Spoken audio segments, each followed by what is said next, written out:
forgiveness, anger, divorce, betrayal, custody, all this stuff that we deal with, and really for men and women, and we have it. We have it. You know, we were on this call yesterday. We're on a call right now, but where we're told over and over again by society that we need to forgive, we need to take the high road, we need to do all these things. And I think we should. And I really, really think we should. We need to learn the virtues of humanity, of what all wise people, spiritual people, and all these different people have spoken about and worked towards and fasted and did 40 days, 40 nights, whatever it was, because they took it seriously. And yet in our culture, we carry this message with such cheapness, with such superficiality, and with such disgrace towards the true commitment and road of these things.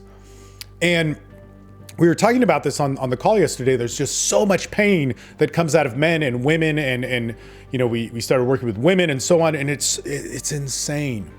And what does our world say? Our world gives us advice to deal with the greatest problems of humanity, the things which made people build great cities, turn into great people, come up with great ideas, to share, to have compassion, to lend to other human beings, to do the things which hopefully can fix the many, many problems in our world. We share those things as if they're nothing. And I was thinking about this because when it came down to forgiveness, a lot of people talk to me about it and they give some little comment. And it makes me angry. It makes me so angry, so ironic, because I want to tell you this story about forgiveness, about anger, and about how necessary those things are, and how we misinterpret it, and how I have a different standard for those things. Whether that's honesty, forgiveness, whether that's open-mindedness, whether that's compassion. As men, and we hear about this all the time in the manosphere and all this stuff, that we have all this wisdom. Well, you don't work for it. You're not working for it. It's a disgrace to what we have done to human thought and philosophy, to masculinity, to femininity, without these things. And I want to talk about that. If you are on this road and you've been betrayed, you've been hurt, you've been just in a point of absolute confusion and nothing works, this is part of the answer that has worked for me. And I've seen it transform people's lives. I'm on this road. I walk it, and I expect it from everybody who works in my groups on a deeper level. So that's what we're talking about today. So perhaps I should have started off with this, because when we're going through divorce and custody, it brings up everything wrong, and it's just so horrific. And you know, there's affairs, there's betrayals, there's this person who loved you and was kind to you, and then all of a sudden they're blaming you for the most evil things in the world, and they dig up all this shit, right? And it's just so nasty. It's so nasty. And then the best part about this is, if you win, you then say you're representing the truth, right? You're this noble human being who's represented the truth. And this disturbs me massively as a justification for this huge bypass we're going through, where people attach themselves to causes and don't take personal responsibility for themselves. But if you lose, then you lose, and you say, well, I'm taking the high road, and I just wanted to talk like adults, and this person didn't do this. Look, we have this very special phenomenon in our culture, in our experience of human beings throughout the history of humanity, that's pain. Pain never has been detached from us. We've always had it. And it has been our job, and what we have built great societies on, great philosophies on, great ways of life, great compassion. The most beautiful moments in your life come from you or somebody else who's experienced pain and processed through it and can connect with you on it. And it's huge. And it should never be disrespected. And I want to talk about this in this sense. When I went through my divorce, all this horrible stuff happened, and I could tell you, and everybody could talk to each other, and we could all unify on it. And I think there's an important reason for that. There's just like, man, this fucked up stuff happened to me. This person is bad. This person is evil. This person waged war against me. They lied. They deceived me. They planned it out. And then, you know, they dropped this bomb, and it just was meant to ruin my life so that they could win in the name of, you know, empowerment. Whether it's a woman doing it or a man doing it, it's like for the best interest. It's for truth. It's for this noble thing. And that is so hurtful to walk through. to have happen to you. And I was driving through the United States, which is something that I love to do. And I was listening to this podcast, and this was so crazy because I didn't realize that this was like such a pivot point in my life. And there's this guy, and he's talking on the podcast, and he's talking about how in our culture we get forgiveness wrong. We get it wrong because forgiveness doesn't mean I forgive you. It's no, it's not that. And he was not being, stern about this. He's an American, but he, has been a monk and all this sort of stuff. It was real interesting, actually. Jiu-jitsu guy too. So he's talking about this. And he says, forgiveness means that you're letting go of the stuff inside of you that can hold on to the hatred and the pain that makes you angry. And that you could get angry, you could hate, but this idea that we can cut that out of our lives, we can cut it out of our hearts, we could cut it out of our desire to get revenge and kill and all this stuff and the stuff that people go through, the stuff that which breaks you, that we could cut that out. And that's how we found peace. And I'm going to interpret this more to my words, but that's how we hate ourselves. Think about that. We deny ourselves of an experience, of this human experience that's amplified by our culture because there's image and success and competition and social media to shit talk and all sorts of different ways to experience unfairness, lack of identity, lack of worth. And we say that we should forgive. And this makes me so upset because I hear this over and over again. Like I'll go on a co-ed call for something and there'll be, some guys or girls and they'll say, oh man, he or she or it or whoever, they're still angry about their divorce or their marriage or whoever screwed them over or their childhood or their mom didn't love them enough. Man, fuck you. Like, fuck you. Are you helping them? Are you helping them? You on your high horse, are you talking about what is going to make humanity better? Or are you saying it for yourself to look good? And that's part of the problem because a person who has really experienced those things, and this is one of those things, like I was talking about on the call, like I have anger that I can't get rid of. So I have committed to my life to get rid of it. And I remember after hearing the yogi talk on that podcast, I went to my therapist who helped me out with so many different things. And I said, you know what? I want to find this true forgiveness, not this thing that is like, oh, I forgive you and it's cool and I'm going to force myself to act in these ways. No, I want to let go of all the anger on this. Can you help take me through this journey? Can you introduce me to different people who can show me how to do that, who can get me to that point? Because I don't want a social standard of forgiveness to make me look good. I don't want happiness that looks good. I want joy in myself because of myself. And it was amazing. It started this amazing journey, which I'm still on and doing. And I don't want to say I've by any means achieved true forgiveness or joy or inner peace and all those things. But man, I've done some cool stuff. But it's actually not for me to tell you. What I'm trying to tell you is that I had to think my anger is good. My sadness is good. My hatred is good. My desire for revenge is good. All these things are good. I had to have a container that could talk about these things. I had to be able to experience them. And we get the manosphere saying, oh, well, that's weak or whatever, or yada, yada, yada, or there's some special tribal thing that they've cherry picked and yada, yada, yada. No, man, I went and did those things and still do them. And part of that is that those things are good. I just can't act on them. I can't act on them because they cause harm, they're illegal, they put me in jail, they're worse for my kids, they're worse for the whole whatever. That's all not good.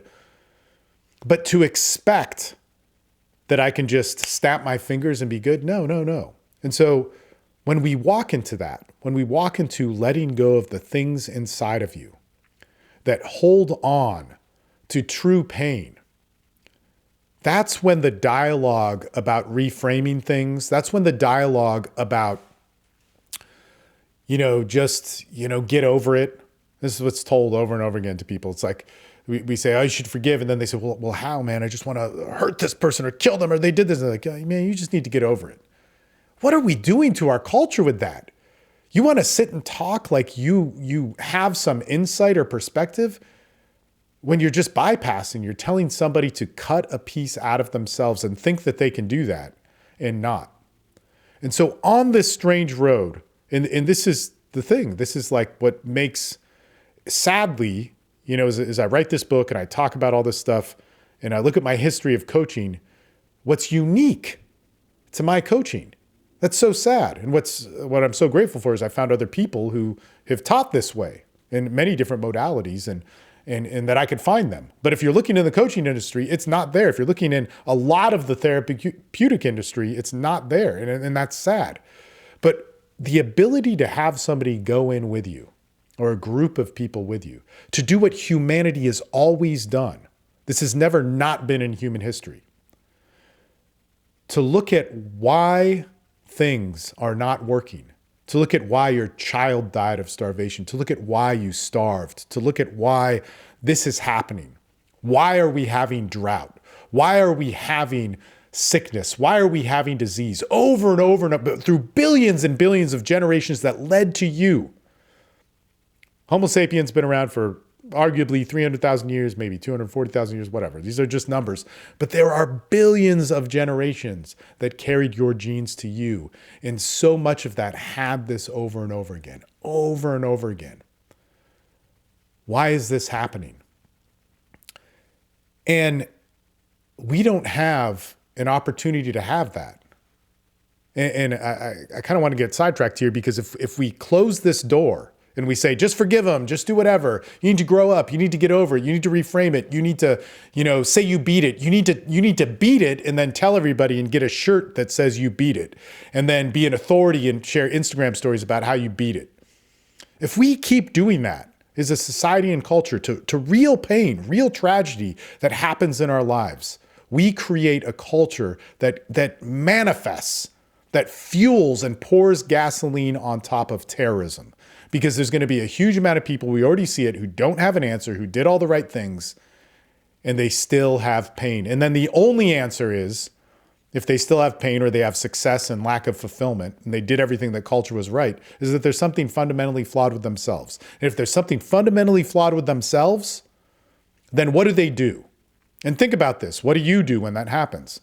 If there's something fundamentally flawed with yourself and nobody can relate with you, you objectify people. And your only answer is to objectify them. We already have an economy that objectifies people. We already have philosophies that objectify people. We have boundaries around sick people that we have to judge and hate and all this stuff. And I agree, we have to do that because we live in a very complicated society. But that's not the full answer. Our answer is connection. Our answer is compassion. Our answer is peace. Our answer is joy. Our answer is sharing. And if we live in this world that gives us a huge bowl of hate in front of us, a huge bowl of confusion, a huge bowl of lack of identity, a huge burden of not feeling important and then getting screwed over and then not seeing your kids or being demonized as some horrible person, and we don't have any retribution, the court systems don't do it, and even if you win, you still have it, you're going to have to walk through that. And it's one of the most special things.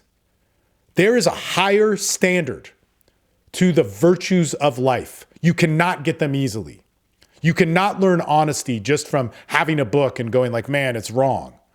That's great that that's there, but that's there to remind you for when you look at dishonest moments in your life. And that doesn't mean that you have to be a thief or a terrible person, but are you dishonest with yourself? Are you dishonest in a situation? What is the value of honesty? If I'm arguing with my ex about something or whoever, somebody that emotionally charges you, maybe it might not be the best time to be honest. My honesty has selfishness. We have to work these things.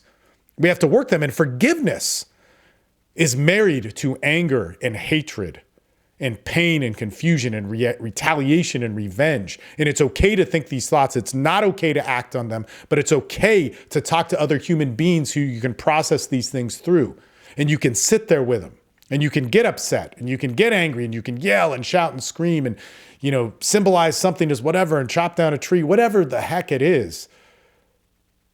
I remember my friend telling me one time, he was like, yeah, man, and I went through the relationship that had me on the ground making animal noises. I was like, Jesus Christ. And then you go through it and you realize the humanity in that. It's not bad. It's not shameful. It's one of the most honorable things. And I was talking about this on the call the other day, is that my life has had a shit ton of what the image our society says masculinity is My life has had that. Strength, power, fighting, whatever it is, like, whatever people call alpha, totally done it, man. And I don't think many people have done as much as me. And there are people have clearly done more. It's not a competition, but I'm just saying I've been there. My life with women, it's been there. Surely there's more people than me, but I mean, we're talking about a very, very, very small percentage of men out there. Less than, I don't know, a tenth, a 50th of a percent. But my experience with pain and tragedy, all the stuff that men complain about, it's there. I've done it. Addiction, depression, divorce, suicide, abuse, kidnappings, abductions, all this stuff, losing your kids, going to jail, falsely. All this stuff has happened to me. That came from a strength that I thought I had. And then when I lost it, I had to find it in myself. And the only way to find it in myself was to have a conversation with the deepest side of myself. The only way I would ever have that conversation and commit to a road that does that is confusion, chaos, tragedy, and pain. I wonder if I should share this. This is in the book. And it was so profound when I had it, but it gets to this odd spiritual level. And I know this is going on a little bit long and long-winded, and go figure, man. Geez, Steve talking about shit. But this is so important when we get to processing pain. When we talk about like evolution and all this shit, you hear about these people go like, oh, and then they were afraid a tiger was going to come out, and those things happen. But I was on this vision quest, and I was helping out, and somebody had gone out and come back, and we were helping them come back. And they, you starve, you're deprived of water, you can't eat or drink for however many days you go out. Usually it's 4. And they were talking about the pain in their prayer that caused and whatever. And it was done in a very traditional way and all this sort of stuff. And it was so beautiful because it made me think, and they were talking about this specifically, about what it was like for all these generations to experience starvation, hunger, whatever. And it's like you built the traps. The animals didn't come. You built the reservoir or whatever, or you dug the holes to get the water and it didn't come, and you starved and you wondered. And the last thing that you're left with is you watched your kids die, is you watched your parents die, is you felt death come to you, was you were asking and praying for something to change.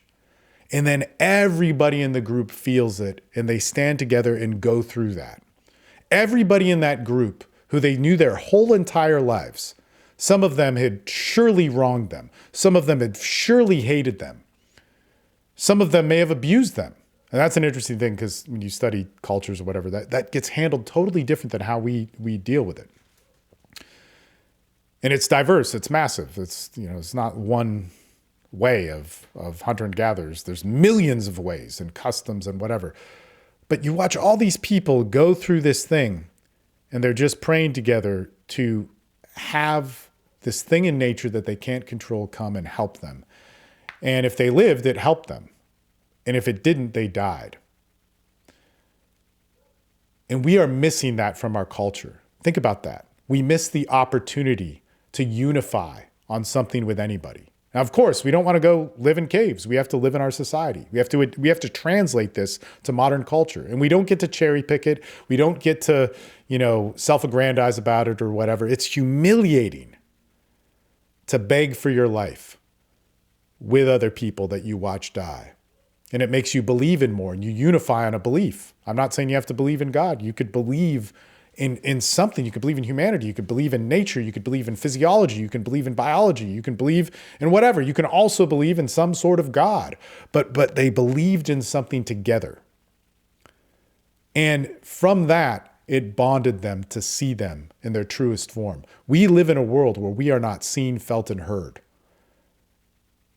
When it was never an option in our entire evolution to not have that happen. To describe this to somebody in indigenous culture is like, well, what are you talking about? You don't get to express yourself? You don't, like, what does that mean? It's like a totally abstract language. Yet we prize ourselves on our individuality, and it's so sad. In somewhere in all of that, experiencing this with all these people, there was something in forgiveness. There was something in peace. There was something in joy. There was something in your identity of knowing who you are that we are absolutely robbed from in our culture. And we're dying for it. And we're begging for it. And so when we do go through a divorce, or we do lose our job, or we do have a bad economy, when we do have everybody reject us and bully us, what do? We take it out on other people because other people are objects, because our pain is overwhelming, because nobody sees us. And every solution that I have is some bullshit Instagram thing, because nobody's walking us through this human experience that we were born to have. More than anything else, just as much as sex, just as much as social, just as much as our bodies being healthy if we feed them right. This human experience that is part of our foundation, our evolution for functionality. And we're robbed from it.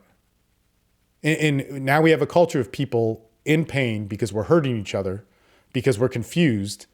We're given a false solution, which creates a new problem. That false solution, in this case, the quick fix of forgiveness, and just reframe it and just man up and do whatever and be the divine masculine, be the divine feminine, or whatever it is, the sacred, yada, yada, yada. And nobody's worked it.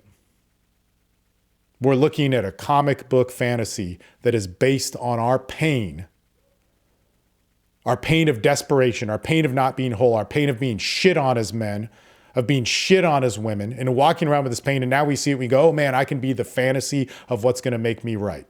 And that's where our solution's coming from? No.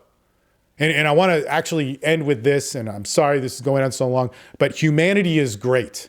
Humanity is amazing. What we have built as men is amazing. Yes, our nature is our baseline. It's our foundation. But what we build on that is huge. And this is philosophy. Philosophy, wisdom could not exist without society.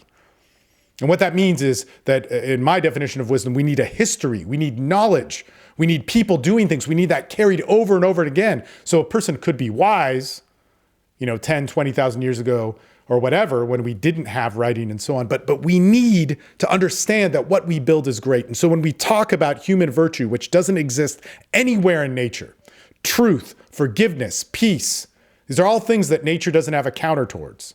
They just exist. We need to understand that we're building something amazing. If we're going to have pride over it, then we need to work it.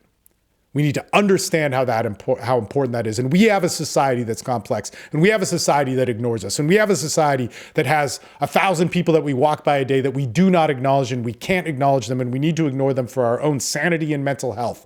But we realize that that hurts us, and what needs to happen is that we need to take that and build something good. And what that needs is men and women who are strong enough to be able to process that. And we don't need cheap armchair, whatever, weekend quarterback armchair, whatever the hell it is, but somebody on the sidelines sitting there telling us how to walk through hard stuff. We need people who have walked through that hard stuff and can take it to a place of peace, because it's a totally new form of peace. It's something we've never seen before.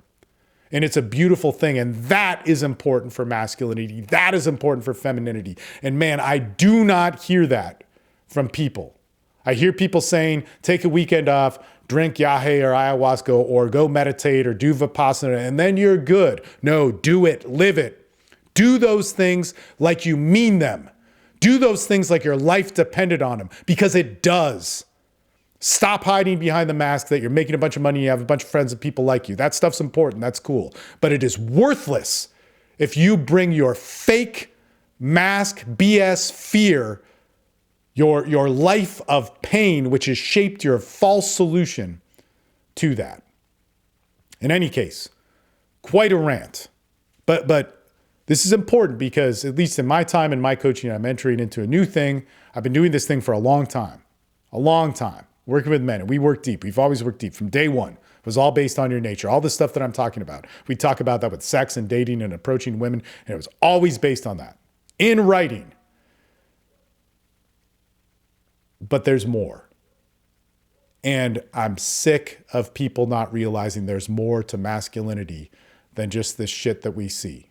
There's more to femininity than this shit we see. And it's time for us to start stepping up to it. If not, we'll be miserable. So if this is something that you'd like to work through, well, you always see the ads for it. Anyway, good stuff. What an interesting rant. I didn't know where that was going to go. All right.